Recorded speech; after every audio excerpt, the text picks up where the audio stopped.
वो देश जो 1947 में गरीब था, जहां एक साइकिल बनाना मुश्किल था, आज दुनिया का मैन्युफैक्चरिंग हब कैसे बन गया। और इंडिया जो तभी फ्री हुआ था, आज क्यों पीछे है। आज हम बात करेंगे चाइना और इंडिया के बीच के इस शॉकिंग गैप की, फैक्ट्स और रियलिटीज के साथ जो आपको हिला कर रख देंगे। दोस्तों 1947 इंडिया और चाइना दोनों गरीब थे, लेकिन दोनों की अप्रोच अलग थी।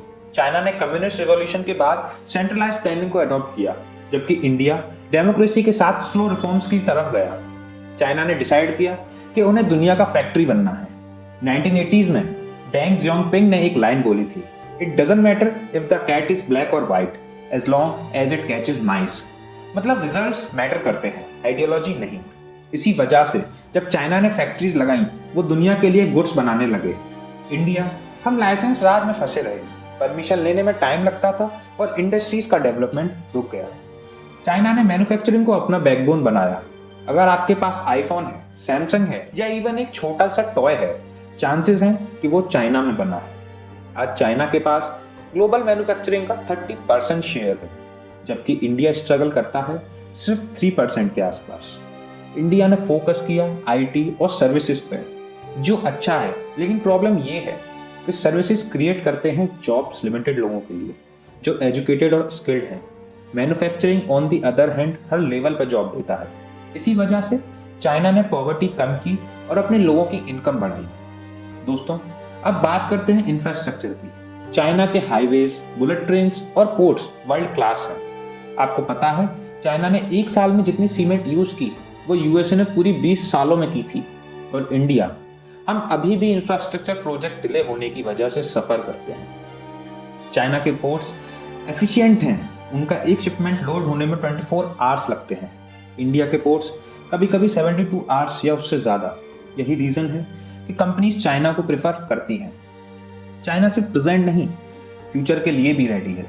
Artificial intelligence, 5G, electric vehicles, ये सब चाइना दुनिया में आगे है। आपको पता है चाइना के 70% ईवीज वर्ल्ड मार्केट में जाते हैं और इंडिया अभी ईवीज का एडॉप्टेशन स्लो है और हम चाइना के ईवीज बैटरी पर डिपेंडेंट हैं। ये सिर्फ टेक्नोलॉजी नहीं है दोस्तों, ये जियोपॉलिटिक्स का भी गेम है। जहां चाइना इनोवेशन में इन्वेस्ट करता है, वहां इंडिया अभी भी बेसिक रिफॉर्म्स के लिए फाइट कर रहा है। चाइना के लीडर्स ने एक क्लियर गोल रखा है, सुपर पावर बनने का। उन्होंने अपनी पॉलिसीज को उसी गोल के हिसाब से अलाइन किया है। हर 5 साल का प्लान स्पेसिफिक होता है। और इंडिया, हमारी पॉलिटिक्स शॉर्ट टर्म गेन्स पर फोकस करती है। इलेक्शन, सब्सिडीज और वोट बैंक पॉलिटिक्स, ये लॉन्ग टर्म डेवलपमेंट को हिंडर करता है।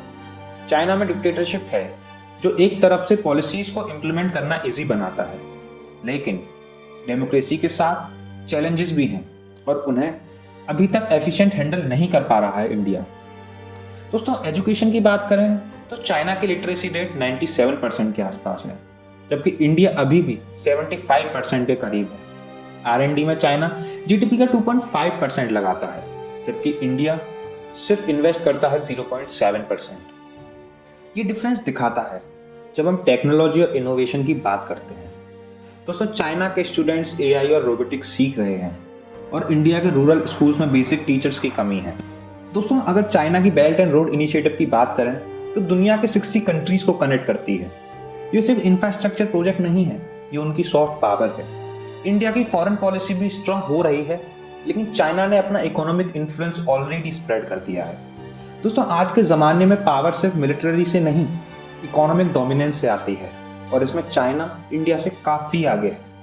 तो दोस्तों, सवाल ये नहीं कि चाइना हमसे आगे क्यों है, सवाल ये है कि हम इस गैप को कैसे कम करेंगे।